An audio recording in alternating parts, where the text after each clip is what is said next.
Para mí es un placer, es un honor estar con ustedes nuevamente aquí y también que Dios me haya elegido en esta mañana para presentar su palabra. Me siento contento, me siento gozoso porque la Biblia dice en el Salmo 84, verso 10, el salmista dijo que es mejor un día en la casa de Dios que 1000 fuera de ella. Así que si estamos en la casa de Dios, estamos bendecidos por Dios, ¿verdad que sí? Así que preparen sus corazones, escuchen el mensaje, la palabra de Dios, porque Dios tiene palabra para cada uno de nosotros. Les invito a que ahí donde están, inclinen su rostro para elevar una oración a nuestro Dios. Oremos. Querido Padre que estás en los cielos, en esta hora, Señor, alabamos y glorificamos tu santo nombre, porque solamente tú, oh Señor, eres digno de merecer toda gloria y todo honor, Señor. Queremos pedirte, Señor, que tu Espíritu Santo descienda a este lugar y que podamos ser transformados y cambiados por tu palabra. Que cada uno de las visitas que están aquí presentes, cada uno de los hermanos que están presentes, puedan sentir, Señor, que tú la hablaste a través de este mensaje en esta mañana. Si hay alguna persona enferma, Señor, y está pidiendo sanidad física, sánale, Señor. Que sea conforme a tu voluntad y conforme a tu misericordia. Y ayúdanos, Señor, a vencer para alcanzar el reino de los cielos. Te damos gracias y te pedimos estas cosas en el nombre de Jesús. Amén, Señor. Amén. El título del tema de esta mañana es ¿cómo enfrentar las tentaciones? Escuchen bien. El título del tema es ¿cómo enfrentar las tentaciones? Y yo sé que cada uno de ustedes individualmente ha pasado algún día por una tentación, ¿verdad que sí? Y quizás hemos experimentado diferentes tentaciones. Por eso vamos a hablar un poco de cómo vencer o cómo enfrentar estas tentaciones que tenemos día a día. Y para eso vamos a leer una historia en la Biblia que ustedes conocen, que es la historia ideal para hablar de las tentaciones. Vamos a ir al Evangelio según San Mateo, capítulo 4, comenzando en el verso 1. Yo sé que es una historia que ustedes han escuchado bastante, pero vamos a sacar algunas lecciones importantes para aplicarla en nuestra vida. San Mateo, capítulo 4, y el verso 1 en adelante, dice de la siguiente manera. ¿Están conmigo? San Mateo capítulo 4, verso 1 dice: entonces Jesús fue llevado por el Espíritu al desierto para ser tentado por el diablo. Después de haber ayunado 40 días y 40 noches, sintió hambre y se le acercó el tentador y le dijo, escuchen bien lo que le dijo Satanás: si eres el Hijo de Dios, di que estas piedras se conviertan ¿en qué? En pan. Él respondió y dijo, está escrito, no solo del pan vivirá el hombre, sino de toda palabra que sale de la boca de Dios. Verso 5. Entonces el diablo lo llevó a la santa ciudad, lo puso sobre el pináculo del templo y le dijo, si eres el Hijo de Dios, tírate abajo porque escrito está. ¿Qué fue lo que le dijo Satanás? Si eres el Hijo de Dios, tírate abajo porque escrito está. A sus ángeles mandará acerca de ti, en sus manos te sostendrán para que no tropiece con pie en piedra. Verso 7 dice, Jesús le dijo, escrito está también, no tentarás al Señor tu Dios. Otra vez lo llevó el diablo a un monte alto y le mostró todos los reinos del mundo y la gloria de ellos. Y le dijo, todo esto te daré si postrado me adoras. Entonces Jesús le dijo, ¿cómo? Vete, Satanás, porque escrito está, al Señor tu Dios adorarás y solo a él servirá. Y el diablo entonces lo dejó y vinieron los ángeles y ¿qué? Y lo servían. Que Dios bendiga y añada bendición a los que escuchan y practican su santa palabra. Me gusta esta historia para hablar un poco de cómo enfrentar las tentaciones, porque es el ejemplo clave y claro de cómo Jesús pudo vencerla. Pero me llama la atención el versículo 1 que dice entonces. Noten que el capítulo 4, verso 1 comienza diciendo entonces Jesús fue llevado por el Espíritu. Esa palabra entonces en el griego es la palabra tole. Significa que antes de decir entonces hubo un contexto. había pasado algo. Entonces, ahora va a explicar la otra parte del versículo. Ahora, ¿qué había pasado anteriormente a esto? Bueno, le voy a dar un pequeño resumen del capítulo 3 para que podamos entender entonces el capítulo 4. Primero, Jesús venía de ser bautizado por Juan el Bautista. Todos conocemos que Juan el Bautista fue un profeta que Dios levantó, el cual fue la persona que preparó el camino. ¿Para quién? Para Jesús el Mesías. También encontramos que Juan llamaba a las personas al arrepentimiento y las personas confesaban sus pecados y también iban siendo bautizados. Y por ejemplo, en el capítulo 3 y el verso 5 dice la palabra de Dios lo siguiente: acudían a él de Jerusalén y de toda Judea y de toda provincia del alrededor a Jordán, y eran que bautizados en el Jordán y confesaban que sus pecados. Las personas venían a Juan para ser bautizados. Pero dice también algo más. Dice el verso 7, al ver él que muchos de los fariseos y de los saduceos venían a su bautismo, le decían: generación de víbora, ¿quién os enseñó a huir de la ira venidera? Dice el versículo 10, además el hacha ya está puesta a la raíz de los árboles, por tanto todo árbol que no da fruto es cortado y echado ¿dónde? En el fuego.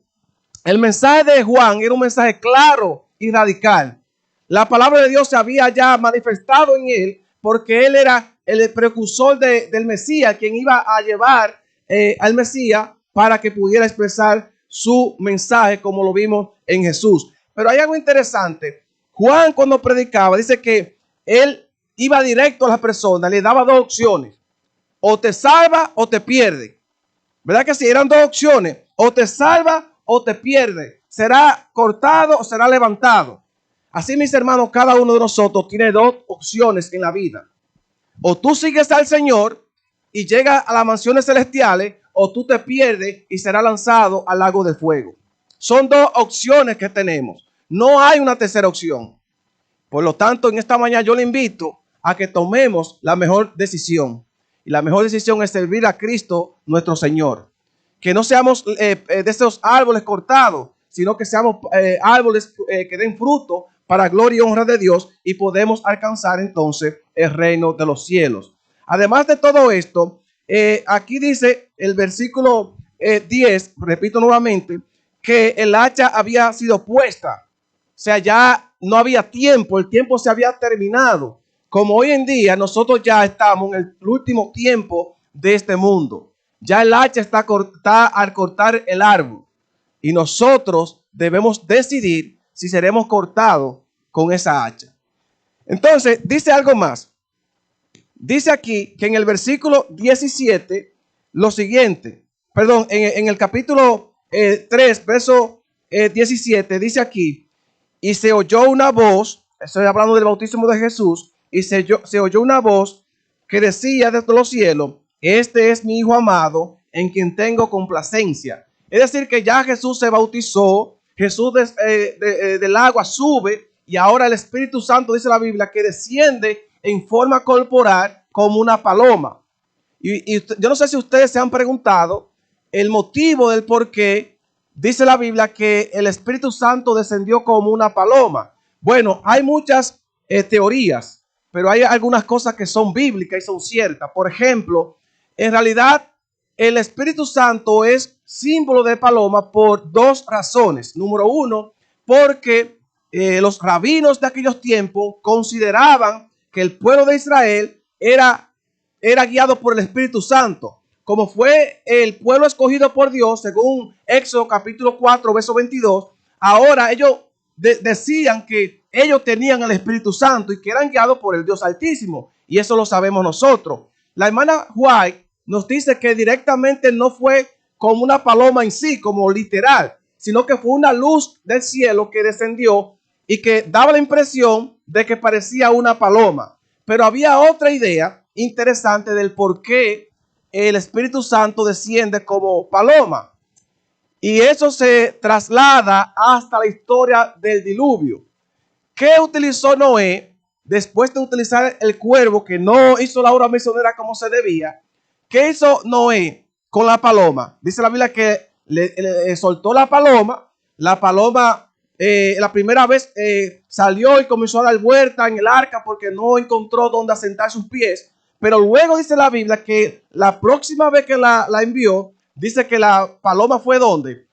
Y buscó en tierra y trajo ¿qué? Una rama de olivo. Entonces es señal del Espíritu Santo porque ya él sabía o Noé sabía que había tierra firme, que ya las aguas habían descrecido, ¿verdad? Por lo tanto, quien instruyó a esa paloma para ir era el Espíritu Santo. Entonces se consideraba como un símbolo del Espíritu Santo porque protegió a Noé durante el diluvio. Por eso es que ahora es manifestado el Espíritu Santo aquí como paloma. Pero hay algo interesante que quiero compartir con ustedes. Dice el versículo 1, entonces Jesús fue llevado por el Espíritu al desierto para ser tentado por el diablo. A veces cuando leemos la Biblia en español y no conocemos algunas expresiones idiomáticas que se usan en los escritos originales, nos perdemos de algunos detalles. El desierto es símbolo de soledad. El desierto es símbolo de dolor, de angustia, de desesperación, de depresión. Recuerden que en el desierto los israelitas duraron ¿cuántos años rondando? 40 años rondando o dando vuelta en el desierto para un lado y para otro. Ellos se sentían como angustiados, depresivos, porque era la misma monotonía en esos 40 años. Por lo tanto, el desierto es un símbolo de soledad. A veces nosotros estamos en un lugar desierto cuando estamos solos. Y no es un desierto físico como lo podemos ver, sino que cuando nos sentimos solos, vacíos, sin Cristo, estamos en un desierto. Por eso es que la Biblia dice en el capítulo 1 de Génesis, en el principio creó Dios los cielos y la tierra. ¿Y qué después dice? Y la tierra estaba ¿qué? Desordenada y vacía, estaba desolada. Cuando la persona no tiene a Cristo, está en un desierto y está desolado. Y se siente también vacío como estaba la tierra. El único que puede ponerle orden a las cosas nuestras se llama Cristo Jesús. Noten que primero la tierra comienza en soledad, vacía. Pero dice la Biblia que en el capítulo 1, verso 3, que entonces Dios comienza a ponerle orden. Y comienza entonces ahora a crear la luz y todas las cosas que creó durante la primera semana de la creación. Así que si nosotros tenemos a Cristo Jesús en nuestra vida y en nuestros corazones, no estamos en desierto ni estamos vacíos, sino que estamos llenos del Espíritu Santo. Así que dice algo más. Dice aquí que Jesús fue al desierto para ser tentado. En realidad Jesús no fue llevado al desierto para ser tentado. Es lo contrario. Jesús fue llevado al desierto por el Espíritu Santo y mientras está en comunión con su Padre, el diablo se le apareció en el desierto. Son cosas muy diferentes a que Jesús vaya y se meta al terreno del enemigo, a que el enemigo vaya a donde estaba Jesús. Por lo tanto, el texto debería traducirse, la mejor traducción sería que Jesús fue al desierto para tener comunión con su Padre y ahora el diablo se le aparece a Jesús para tentarlo. Pero hay algo interesante que no quiero que se me escape. Si ustedes van a Santiago, capítulo 1, verso 13, dice allí la palabra de Dios, cuando uno es tentado, no diga que es tentado por parte de Dios, porque Dios no puede ser tentado por el mal, ni él tienta a quién, a nadie. Es decir, que Dios no tienta a nadie. A veces decimos, ay, yo estoy siendo tentado. No, la Biblia claramente especifica que nosotros no somos tentados por Dios. Nosotros podemos tener pruebas y situaciones, pero Dios no manda la tentación. Si usted lee el mismo versículo, capítulo 1, verso 14, dice que por nuestra concupiscencia o nuestro pecado sí somos tentados. O sea, nosotros a veces sabemos que tenemos dos naturalezas, ¿verdad? En la naturaleza de la carne, nosotros muchas veces somos tentados por nosotros mismos. No es que el diablo nos tienta en sí, sino que nosotros mismos a veces comenzamos a imaginarnos cosas, a pensar en cosas y nosotros mismos llevamos la tentación a nuestro pensamiento. La palabra tentado es peraizo en griego, que significa tratar, intentar, probar con un propósito bueno o un propósito malo. En esta ocasión aquí es un propósito malo, porque quien fue a tentar a Jesús, ¿quién fue? Satanás, el enemigo. Pero dice algo más, dice aquí en el versículo 2, después de haber ayunado 40 días y 40 noches, sintió hambre. Es decir, que si ustedes notan, aquí hay un contraste con la historia que pasó de Moisés en el monte Sinaí. Ustedes recuerdan que cuando Dios está con Moisés en el monte Sinaí, Dios le está entregando los 10 mandamientos. Y dice la Biblia que Moisés duró 40 días y 40 noches. ¿Dónde? En el monte Sinaí, hablando con Dios. Y dice que no comió absolutamente nada. Gloria a Dios por eso. Estar en la presencia de Dios no quita el hambre, mis hermanos. A veces nosotros estamos aquí en la iglesia y queremos que se termine el culto para ir a comer. No. Si estamos en la presencia de Dios, usted va a querer que yo dure a las 5 de la tarde aquí sin usted comer. Lo lindo del caso, mis hermanos, que cuando Moisés baja y desciende de esa comunión con Dios, dice que su rostro resplandecía y que tuvo que ponerse un velo para que los israelitas no se asombraran o se asustaran al ver el rostro de Dios. Así que, mis hermanos, cuando estamos en la presencia de Dios, nosotros somos diferentes. La gente ve la gloria de Dios en nosotros. Y es bueno nosotros cada día pedir la presencia de Dios. Y no solamente pedirla, sino estar en la presencia de Dios. Y así, mis hermanos, entonces nosotros podemos vencer. Así que dice el texto bíblico que después de haber ayunado 40 días y 40 noches, Jesús sintió hambre. Recuerden que Jesús era un ser humano igual que nosotros, sintió hambre. Y ahí entonces el enemigo se aprovecha. Vio la debilidad que él podía tener en ese momento y fue donde él. A veces nosotros mismos causamos nuestras tentaciones. A veces nosotros vamos a lugares que sabemos que está la tentación o está el pecado y nosotros, como nos gustan las cosas, pues vamos y cedemos a ir a esos lugares. Y por eso es que muchas veces nosotros caemos en pecado y caemos en la tentación.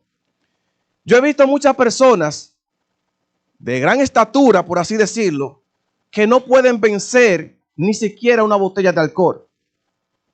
Yo he visto muchas personas que no pueden dejar un cigarrillo, una cajita de cigarrillo, una simple cajita de cigarrillo, porque es su debilidad, es su tentación. Hay personas, mis hermanos, que no pueden vencer una tacita de café. Y ustedes saben que la Biblia dice que nuestro cuerpo es templo del Espíritu Santo. Y el café no está directamente en la Biblia, pero se aplica a que tiene cafeína y la cafeína es dañina para el cuerpo. Y si es dañina para el cuerpo, no debemos tomar café porque tarde o temprano va a dañar las neuronas de nuestro cerebro. Y ustedes van a ver que la persona va a tener una necesidad que va a decir, como decimos todos, los que bebíamos café, ay, el día que yo no tomo café me duele la cabeza. ¿Sabe por qué eso? Porque ya el café ha hecho suficiente daño en su cerebro que ya a usted le falta esa droga, porque la cafeína es un tipo de droga y lamentablemente usted está dañando el cuerpo de Dios.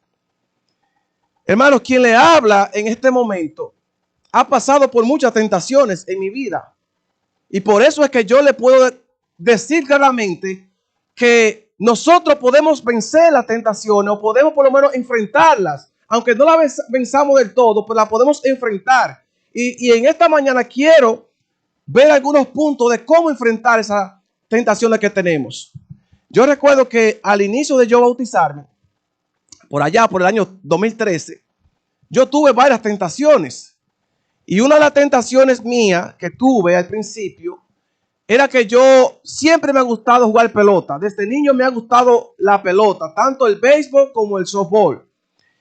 Y yo pertenecía a un equipo de pelota. Incluso antes de venir para acá, era el manager de mi equipo. El equipo, yo participé en varios equipos, pero mío propio tenía uno. Pero desde que yo me bauticé en el 2013, yo recuerdo que cuando salíamos a visitar otro equipo en diferentes provincias, diferentes lugares, yo recuerdo que ustedes saben que el que juega softball, los que han jugado softball, yo creo que Daniel ha jugado softball, sabe que cuando termina el partido del juego, pues hay que celebrar, gane o pierda. Entonces nos llevaban a lugares donde había música, donde había bebida, donde había de todo. Entonces, muchas veces uno era tentado hasta por los mismos compañeros, estando lejos por allá del lugar. Mira, aquí estamos nosotros y estamos en familia. lo que pase aquí, eso no va a salir de nosotros. Hay una frase que dice que lo que pasa en Las Vegas, se queda en Las Vegas, ¿verdad? Así decían ellos a nosotros, o me decían a mí, que lo que pasara para ese lugar, nadie lo iba a saber. Eso queda entre peloteros. Así que, destápate una fría y vamos a bebernos, que eso no lo va a saber nadie. Y muchas veces ellos no solamente me decían, sino que me ponían los vasos en la mesa. Muchos de ellos decían, mira, yo te voy a dar a ti, como yo te conozco a ti, yo te voy a dar a ti una semana. Es más, máximo un mes para que tú te salgas de la iglesia. Y para gloria y honra de Dios, mis hermanos, tenemos 12 años sirviéndole al Señor. Y yo doy gloria a Dios porque en esos momentos difíciles de mi vida, cuando fui probado, con la ayuda de Dios yo pude enfrentar esas tentaciones y gracias al Señor pude salir victorioso. Así que yo te animo en esta mañana que si tú estás pasando alguna tentación, alguna prueba, vénsela en el nombre del Señor. Colócate en la mano de Dios porque Dios te va a dar la salida. Así que mis hermanos, dice aquí que el diablo se apareció a donde Jesús para tentarlo. Hermano, el diablo es real. Muchas personas solamente creemos en Dios. Sí, Dios es real. Y hemos tenido mucha comunión con Dios, pero Satanás también es real. Satanás dice la Biblia que fue un ser creado por Dios, pero no era Satanás, era Lucifer. Era un ángel glorioso, era un querubín, dice la Biblia. Pero este querubín, dice la Biblia que pecó contra Dios porque se enalteció su corazón. Y ese enemigo que tenemos es real. Así que no juegue con Satanás. Escúchame lo que le dije esta mañana. No juegues con Satanás. Porque si tú juegas con Satanás te vas a perder. Satanás es real. Por eso es que Pablo dice que nuestra lucha no es contra sangre y carne, sino contra potestades, contra espíritus de los aires. Efesios capítulo 6, verso 10. El mismo Pedro dice que el diablo anda como león rugiente buscando ¿a quién? ¿A quién devorar? Primera de Pedro capítulo 5, verso 8. El mismo Juan en Apocalipsis nos dice en capítulo 12, verso 12, que hay de los moradores de la tierra, porque el diablo ha descendido con gran ira y furor al saber que le queda ¿qué? Poco tiempo. El diablo es real, mis hermanos. Así que no juegues con la tentación, no juegues con Satanás, porque tarde o temprano vas a caer. Hay algo interesante que no quiero que se me escape de esta historia que dice que Jesús tuvo hambre. Y el Satanás siempre se aprovecha de nuestras debilidades. Quizás nuestra debilidad no es el hambre, no es la comida, pero hay otra cosa que es tu debilidad. Y ahí entonces que Satanás se aprovecha. Por ejemplo, tu debilidad puede ser la moda, puede ser la música, puede ser las mujeres, pueden ser los hombres, puede ser cualquier cosa, pero no juegues con el pecado. Si jugamos con el pecado, tarde o temprano vamos a caer en el pecado y posiblemente no podamos salir. Como muchas personas hoy en día han caído en el pecado y todavía no han podido salir de ese lugar. Pero en el nombre de Jesús yo te insto o te animo a que cada uno de nosotros podamos vencer en Cristo Jesús. Dice aquí que él tuvo hambre, se le acercó el tentador y le dijo: si eres el Hijo de Dios, di que estas piedras se conviertan en pan. Oigan cómo comienza Satanás con la primera tentación. Si tú eres el Hijo de Dios, di a esta piedra que se conviertan en ¿qué? En pan. Muchas veces nosotros, mis hermanos, nos dicen personas: si tú eres un siervo de Dios, tú no puedes vestir de esa misma manera. Yo he encontrado personas que me han dicho cosas en la calle que no directamente es esa, que yo digo, esa persona fue utilizada por el enemigo. ¿Cómo es posible que hay personas que te puedan juzgar a ti si tú eres un siervo de Dios? ¿Cómo hay personas hoy en día que viven atacando y arremetiéndote y buscando? Tú no puedes hacer aquello porque tú eres un hijo de Dios. O sea, hay personas que siempre viven con la lupa puesta sobre nosotros como cristianos, que ellos creen en sí que nosotros somos ángeles, que tenemos una, ¿cómo se llama esto? Exactamente, entonces creen que nosotros somos personas perfectas. Y el único perfecto es Cristo Jesús. La iglesia, mis hermanos, es un hospital. Eso lo sabemos nosotros. Donde vamos enfermos espirituales a buscar sanidad en Cristo Jesús. Así que, mis hermanos, cada uno de nosotros debemos en esta mañana estar claro y convencido que somos verdaderos hijos de Dios. Así que cuando una persona, cuando el diablo te dice a ti, ¿cómo que tú eres un hijo de Dios? Claro, yo soy un hijo de Dios. Yo soy una hija de Dios porque yo me bauticé y lavé mis pecados en la sangre del Cordero. Y aunque yo peco, yo voy donde mi Padre que es Dios y Él entonces me perdona. Eso es lo que usted tiene que hacerlo con firmeza, mis hermanos. No se ponga a meditar y a pensar, ay, pero yo no sé si soy un hijo de Dios. Yo no sé si soy cristiano. No, mis hermanos, usted es un hijo de Dios. Usted fue lavado por la sangre del Cordero. Y si usted le falla a Dios, busque a Dios, porque Él tiene perdón para ti. Dice aquí que el diablo vino y le dijo, si eres el Hijo de Dios, di a esta piedra que se convierta en pan. Él quiso implementar lo que es la duda sobre Jesús, para que Jesús cayera en esa trampa. Dice aquí Jesús, y respondió Jesús, escrito está, no solo del pan vivirá el hombre, sino de toda palabra que sale de la boca de Dios. Amén. Wow. Tremendo cómo enfrentó Jesús esa primera tentación, mis hermanos. No solo del pan vivirá el hombre, sino de toda palabra que sale de la boca de Dios. Jesús aquí citó Deuteronomio capítulo 8 y el verso 3, que exactamente dice eso. Jesús era una persona estudiada, Jesús conocía la palabra. Y como él conocía la palabra, entonces citaba lo que estaba escrito. Deuteronomio capítulo 8, verso 3, dice exactamente eso. No solo del pan vivirá el hombre, sino de toda palabra que sale de la boca de Dios. Así que, mis hermanos, las cosas que tenemos terrenales, debemos saber que eso es vanidad. La tentación que Satanás pone en primer lugar aquí es con cosas materiales. Noten que se va a la comida. Se va a la comida y así muchas veces nosotros somos ofertados por muchas personas. Ay, pero mira, tú sí cantas lindo. Qué voz más hermosa tú tienes. En vez de tú cantar en la iglesia, ¿por qué tú no cantas en el mundo? Porque en la iglesia tú nunca te vas a superar. En la iglesia tú no vas a pasar de cantar partes especiales para un grupo de personas, pero no te va a hacer famoso. Canta en el mundo, porque el mundo sí te puede regalar fama, te puede regalar un CD y te puede hacer una persona que todo el mundo te reconozca. Yo recuerdo que en Dominicana hay una persona muy estimada por mí que muchas veces tuvo oferta porque tiene una voz melodiosa para gloria y honra de Dios.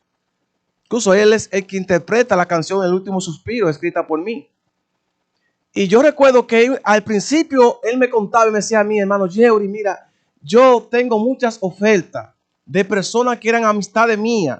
Y esas personas me han dicho que yo puedo grabar un CD de bachata, recuerdo yo. Y antes de ser de la iglesia, él cantó o tuvo un CD de bachata. Y ya la gente quería que él se saliera de la iglesia para volver al mundo. Pero aunque él ha tenido su falla y su lucha, él ha permanecido firme en los caminos de Dios. Así que no te desanimes, mis hermanos. No te enaltezca tu corazón porque te digan que tú predicas bien, o que tú oras bien, o que tú cantas lindo. No, todo debe ser para gloria y honra de Dios. El día que tú te creas la película, ese mismo día Dios te humilla. Dice la Biblia, porque el que se enaltece será que humillado, y el que se humilla será que exaltado. Palabra de Jesús. Así que, mis hermanos, la gloria y la honra tiene que ser para nuestro Dios siempre que hagamos algo.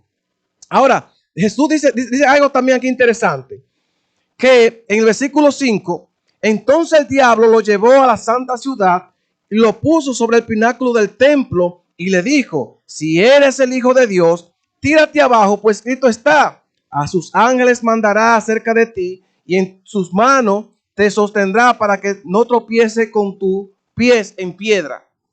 Hay algo interesante con esta tentación que yo quiero abundar un poco, y es que esta segunda tentación es algo interesante, porque dice que el diablo lo llevó al pináculo del templo. Y déjeme decirle algo interesante, que yo estuve leyendo los escritos originales, y la palabra pináculo es terugion, que se usa, y lleva una connotación como alas. Es decir que literalmente, escucha esta palabra, literalmente lo que Satanás hizo, que abrazó a Jesús y lo llevó directamente al pináculo del templo. O sea, no fue en visión directamente, sino que lo tomó en sus alas. Recuerden que Satanás es un querubín, ¿sí o no? Y él tomó a Jesús en forma de humano y lo subió directamente al pináculo del templo. Y le dijo, si tú eres el Hijo de Dios, lánzate abajo, porque escrito está que a tus ángeles mandará. Hermanos, Satanás aquí cita el Salmo 91, versos 11 y 12. Pero Satanás es astuto, porque él solamente citó una sola parte del Salmo 91, 11. Escrito está, a sus ángeles mandará que te guarden. Pero dice el texto, si usted lee el Salmo 91, 11 y 12, dice que te guarde en todos tus caminos. Es decir, que para Dios guardarte, para Dios salvarte, tú tienes que estar en el camino de Dios en obediencia. Si tú no estás en obediencia, lamentablemente Dios no puede protegerte. También Satanás manipula la palabra, porque él cambia las frases de la Biblia para que los otros se pierdan. Y por eso es que hoy en día tenemos tantas iglesias. Ustedes se preguntan, Dios mío, pero tantas religiones que hay en el mundo, ¿cuál será la verdadera? Yo estuve leyendo un documental que hay aproximadamente más de 45,000 religiones en el mundo, llegando casi a las 50,000 religiones. Todas dicen la verdad, todas dicen que es la verdadera, todos hablan de la Biblia. Y a veces nosotros decimos, ¿cuál es la verdadera? La verdadera es la que habla de la palabra de Dios en su contexto. El que estudia la palabra y no le añada ni le quita. Y por eso es que nosotros hoy en día vemos que las personas viven doctrinas falsas. No, que el sábado fue abolido. Que ya no debemos guardar el sábado porque el sábado era para los judíos. Que en el Nuevo Testamento no se menciona que nadie guardaba el sábado. Lea Lucas 4:16, que el mismo Jesús dice en la Biblia que guardaba el sábado. Lea Marcos 1:21, que dice que Jesús iba a la iglesia y predicaba y enseñaba los sábados. Lea Lucas capítulo 23, versos 54 al 56, que María y las demás mujeres, María la madre de Jesús, guardaron el sábado. Lea Hechos capítulo 17, verso 2, diciendo que Pablo acostumbraba a ir a la iglesia en sábado. Y allí mismo en el capítulo 13, 14, 18, hablan que los gentiles, los cuales no eran judíos, guardaban el sábado. Eso está ahí en Hechos capítulo 13, versículo 42 y verso 44. En Hechos capítulo 18, verso 4, dice la Biblia allí que los griegos también guardaban el sábado. Entonces, mis hermanos, tenemos verdades nosotros tangibles en la Biblia de que el sábado es el día del Señor. Pero usted encuentra maestros que tuercen la Biblia y dice que no, que debemos guardar el domingo en honor a la resurrección de Cristo. Se oye bonito, pero no es bíblico. Usted no hallará en ninguna parte que diga la Biblia que debemos guardar el domingo en honor a la resurrección. Eso no existe en la Biblia. La Biblia absolutamente no habla de eso. Dios dice que el sábado es su día santo. Y si usted lee Isaías 58, versos 13, 14, lo dice allí claramente. Si retrajere tus pies de guardar, ¿qué? El día santo. Y lo llamaré que delicia. Yo te haré subir, dice la Biblia. Entonces, claramente encontramos verdades en la Biblia que muchas personas la tuercen. Encontramos la alimentación. Ay, que no, que ese chicharrón, ese puerco, esa longaniza, que ya podemos comer. Incluso yo estaba hablando el otro día con un amigo mío de nuestro trabajo de supermercado que me estaba diciendo, pero ¿dónde es que la Biblia prohíbe que no se puede comer carne de cerdo? ¿Dónde es que dice eso? Yo dije, no, vamos allí. Yo tengo mi teléfono siempre. No tengo la Biblia física, pero tengo mi teléfono. Y le saco mi machete, que es la Biblia. Digo, mira, aquí está Levítico capítulo 11, versos 7 y 8. Se lo leí. Ahí dice claramente que el cerdo es abominación para el Señor. Le leí Isaías capítulo 66, verso 17, que dice allí que los que comen carne de cerdo serán talados. Y le comencé a hablar allí, le di un sermón mientras trabajábamos acerca de la alimentación. Y así, mis hermanos, cada cosa que tenemos nosotros como creencia y doctrina son bíblicas. Y nosotros como adventistas no sacamos la Biblia de contexto. Al contrario, ponemos la Biblia en contexto para que otro pueda entenderla, para que pueda ser bendición para otros. Pero déjenme decirle algo interesante que no quiero que se me escapen. Noten que el texto dice aquí que cuando Satanás sube a Jesús al pináculo del templo, le dice allí, si eres el Hijo de Dios, lánzate abajo, porque escrito está que él iba a mandar sus ángeles. ¿Saben lo que Satanás quería que Jesús cometiera? el pecado de la presunción. ¿Usted sabe lo que es presunción, verdad que sí? Bueno, si vamos al diccionario de lengua española, viene de presumir. Es como alardear. Como Jesús era el Hijo de Dios, si tú lo eres, pues tírate abajo. Mis hermanos, nosotros muchas veces vemos este versículo como algo que fue para Jesús, pero aplicándolo a nuestra vida, nosotros muchas veces no desafiamos con presunción las cosas de Dios. Y les voy a explicar algo interesante para que ustedes puedan ampliar su mente sobre lo que es presunción. Presunción es, mis hermanos, que si usted está aquí hoy en día en la iglesia y usted dice, yo quiero ir ahora a un estado lejos de aquí, yo quiero ir a Pensilvania, un ejemplo, voy para New Jersey. Y usted le dice al Señor, Señor, mira, yo quiero que durante el trayecto del camino tú me protejas, que tú vayas conmigo, que tú me lleves con bien y me traigas con bien. Dios dice en su palabra que Él te va a proteger, ¿sí o no? Él va a estar contigo, ¿sí o no? ¿Va a mandar sus ángeles, sí o no? Claro que sí. Pero ahora tú toma tu vehículo, toma tu carro y comienzas a salir. Y cuando toma el highway, ¿qué se llama? De ahí tú pones el carro a 100, 150, 200 millas por hora para llegar más rápido. Tienes un accidente. Ay, Señor, ¿por qué el accidente? Eso es presunción. Presunción, bíblicamente hablando, es reclamar la promesa de Dios en estado de desobediencia. Dios dice algo en su palabra que Él lo va a hacer, pero si tú lo obedeces, ahora cuando tú no lo obedeces, no lo puede cumplir. ¿Verdad? Entonces, a veces nosotros queremos decir que Dios no nos protegió, Dios protégenos, pero estando en desobediencia. Ay, Señor, yo quiero buena salud. Yo quiero durar 80, 90, 100 años de edad. Pero ¿y tu alimentación cómo está? Tú no estás comiendo cosas que le hacen daño a tu organismo. Entonces, ¿cómo tú esperas que va a durar 100 años si tú no estás cuidando tu cuerpo? Pero me voy más lejos todavía. Presunción, mis hermanos, es, porque esta es un poquito más visible y menos frágil para ustedes. Yo sé que ustedes esta partecita no la van a tomar de esa manera. Presunción es, mis hermanos, cuando usted lo ha visto mucho en televisión y en otros lugares, cuando usted dice, me voy a tirar de un paracaídas, usted se sube un paracaídas para lanzarse como una aventura. Si ese paracaídas no se abre, ¿para dónde usted va? Eso es presunción, mis hermanos. ¿Usted sabía que eso es presunción? Cuando usted se tira también de esos lazos que hay de un lugar a otro, para usted que pasar no recuerdo cómo es esto, como si fuera un teleférico o algo así. Hay otro también que es una soga que usted se monta en una montaña y se tira agarrado por un pie y llega hasta allá abajo y entonces el lazo vuelve y lo sube. Todo eso es presunción delante de los ojos de Dios. Presunción es cuando usted se monta en una estrella de esas que hay, de esos juegos que se montan en esos carruseles. Si usted se desprende de allí, usted no está poniendo su vida en peligro.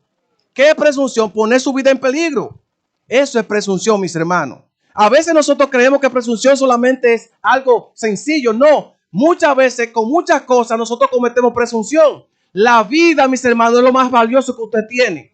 Y usted debe cuidarla.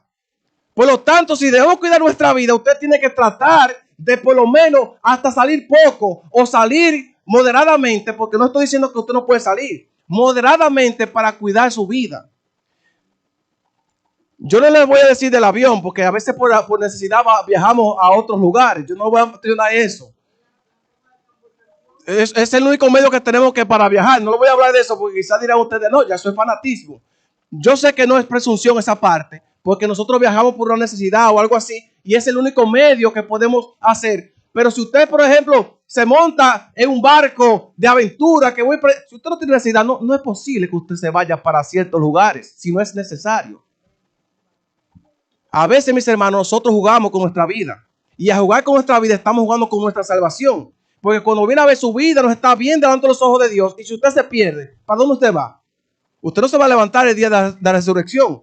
Entonces nosotros cada día tenemos que cuidar nuestra vida. Yo recuerdo, con esto quiero ampliar un poquito para terminar esa parte. Yo siempre recuerdo, y mi esposa es testigo que está allí, que yo le decía a ella siempre, oye, cada vez que ella me decía, Jeffrey, voy para tal sitio. Oye, cuídate. Yo siempre decía, cuídate. ¿Y para dónde tú vas? Cuídate. Porque yo entendía que lo único que yo tenía allá, que tenía la preocupación era ella. Mis hijos, mis padres están toditos aquí. Y ella la que estaba allí. Yo le decía a mi esposa, si tú te cuidas a ti, tú estás cuidando mi vida porque mi vida eres tú. Yo soy medio poeta, ustedes lo saben. Entonces, mis hermanos, así debemos nosotros cuidar nosotros cada día. Si no es necesario que ustedes vayan a ciertos lugares o que se monten en diferentes lugares, ustedes deben tratar de hacer lo menos posible para no perder su vida, porque es lo más importante que usted tiene en este mundo. Así que, mis hermanos, dice aquí que Satanás lo tienta a Jesús con que se lanzara del pináculo del templo porque supuestamente Dios lo iba a salvar, pero si él estaba en desobediencia, lamentablemente Dios no lo podía salvar. Y así muchas veces las personas de hoy en día viven en su mundo, los que no son de la iglesia, diciendo, no, yo puedo beber, puedo bailar, puedo gozar porque Dios me ama, Dios me va a salvar, yo creo en Dios, yo no hago mal a nadie. No, mis hermanos, si usted no se entrega al Señor, lamentablemente no se va a salvar. Si usted no confiesa con su boca que Jesús es el Mesías, el que vino y murió por usted, usted no se va a salvar. Por eso que en el mundo hoy en día hay muchas personas que viven su vida rulay, como lo dicen en un lenguaje más común, porque todavía no han conocido al Señor. Entonces, la oferta de Satanás era que hiciera lo que Jesús quisiera porque Dios lo iba a salvar. Y ahora vamos a ir a Deuteronomio. Vamos allí, Deuteronomio capítulo 6, para que usted vea qué dice la palabra del Señor allí. Deuteronomio capítulo 6 y el verso 16 dice allí, oigan bien, no tentaréis a Jehová vuestro Dios como lo tentaste en Masha Meriba. Guardad cuidadosamente los mandamientos de Jehová, vuestro Dios, su testimonio y los estatutos que te ha mandado. O sea, si nosotros no guardamos los mandamientos de Dios, si nosotros no guardamos la ley de Dios, entonces Dios no nos puede cuidar a nosotros. Las promesas de Dios son condicionales, aunque hay promesas incondicionales, pero la mayoría de promesas son condicionales. Entonces, cada persona tiene que arreglar su vida con Dios si quiere alcanzar el reino de los cielos. Quiero terminar con lo que dice el versículo 8. Dice aquí el versículo 8, estoy en Mateo capítulo 4 y el versículo 8 dice lo siguiente. Mateo capítulo 4 y el verso 8 dice, otra vez lo llevó el diablo a un monte alto y le mostró todos los reinos del mundo y la gloria de ellos y le dijo, todo esto te daré si postrado me adore. Entonces Jesús le dijo, vete Satanás, porque escrito está, al Señor tu Dios adorará y solo a él que servirás. Alabado sea el Señor. Hermano, es algo interesante este texto, porque esta tentación, el diablo le ofrece a Jesús popularidad, le ofrece fama, poder y autoridad. Y eso mismo nos lo ofrece Satanás a nosotros. A muchos de nosotros, viendo cómo están las redes sociales, nos gustaría ser famosos quizás, reconocido por el mundo entero, que donde quiera que tú vayas, mira, eso es un TikTok, eso es un YouTuber, eso es un Instagram. O sea que mayormente nosotros al ver cómo está este mundo tecnológico, a veces queremos ser famosos y quizás queremos dejar las cosas de Dios, la importancia de estar en la casa de Dios para ir a los placeres del mundo. Hay un himno interesante que dice que la fama del mundo es liviana y fugaz. Y prefiero a mi Cristo, dice el himno. Es decir, mis hermanos, que Eclesiastés capítulo 1, verso 24, dice que todo es que vanidad, vanidad de vanidades. Es decir, que todo lo que el mundo te ofrece, todo lo que Satanás te ofrece, es una vanidad. Así que el primer consejo para enfrentar las tentaciones que yo te doy esta mañana es reconocer que todo este mundo, que todo lo que este mundo nos ofrece es vanidad. El mundo te puede ofrecer todo, pero nunca te va a ofrecer a Cristo. Si tú tienes a Cristo, tienes el mundo y tienes todo. Así que, mis hermanos queridos, el primer enfrentamiento que usted debe tener con la tentación es decir, no, yo sé que me gustan muchas cosas de este mundo, pero todo esto es vanidad. Todo lo que está aquí en este mundo es pasajero. Yo prefiero alcanzar el reino de los cielos y tener mi recompensa al lado de Dios. Lo segundo que tenemos que hacer es buscar refugio en la palabra de Dios. Cuando usted sea tentado, escúcheme bien, hermanos queridos, cuando usted sea tentado, busque refugio en la palabra de Dios. ¿Qué hizo Jesús? Escrito está, escrito está. Siempre Jesús leía la palabra y ahí entonces encontraba una respuesta para cada una de esas preguntas o cualquier acusación. Es decir que en esta mañana yo te invito a ti a que cuando sea tentado busque textos de la Biblia para que entonces esos textos te sirvan de aliento y fortaleza para tú vencer la tentación. Lo otro es, lo número 3 es no ir a lugares donde sabemos que podemos caer en pecado. A veces nosotros sabemos que está mal ir a cierto lugar donde hay una tentación y ¿qué hacemos? Nosotros vamos. Si no es necesario, mis hermanos, no visiten esos lugares. Y no solamente eso, las mismas conversaciones que tenemos. Si usted ve que una conversación no edifica, pues no la tenga. ¿Por qué ustedes creen que Eva cayó en pecado? Porque comenzó a tener una conversación con Satanás y Satanás halló su punto débil. Así que si usted está hablando con una persona que le puede ser tentación para algo, cambie esa conversación.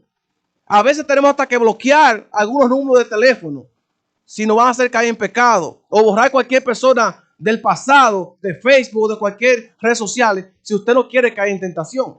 Entonces tenemos que poner, hermano Belice, de nuestra parte, ¿verdad que sí? Tenemos que poner de nuestra parte y no tener conversaciones peligrosas que nos puedan hacer de tentación para caer en pecado. Y por último, y lo más importante, Dios siempre nos dará una salida.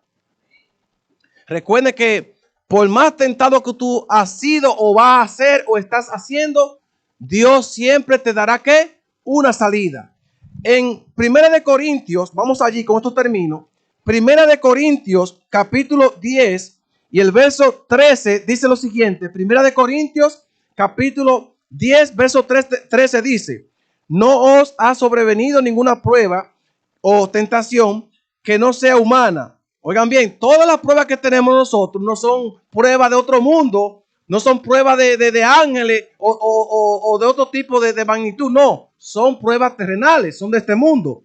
Dice aquí, pero Dios es fiel, no os dejará ser probado o tentado más de lo que podáis resistir, sino que dará también justamente con la prueba la salida para que podáis soportarla. Es decir, que por más tentado que tú seas o estás haciendo, Dios te dará una salida. Y tú la puedes soportar si tú te encomiendas en la mano de Dios. Por último, vamos a leer Santiago capítulo 4 y el verso 7. Santiago capítulo 4 y el verso 7 dice de la siguiente manera. Vamos allí, que este versículo es poderoso. Santiago 4:7 dice aquí: someteos ¿a quién?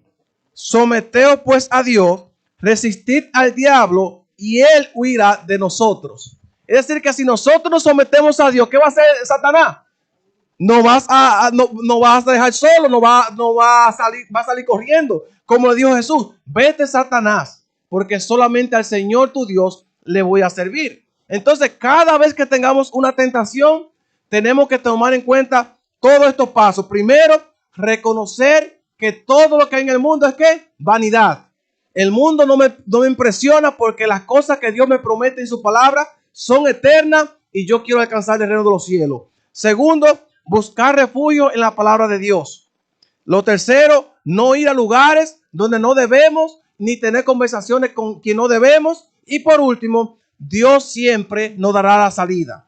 Dios siempre nos dará una salida a cada uno de nosotros. Así que en esta mañana, mis hermanos, quiero hacerle un llamado. Si hay alguna persona aquí que ha sido tentada o está siendo tentada y quiere ponerse en pies para yo tener una oración de consagración por ustedes, me gustaría que se pongan en pies aquellas personas. Oremos. Amantísimo Padre Celestial, gracias, Señor, por el poder de tu palabra. Gracias, Señor, porque hablaste a nuestros corazones.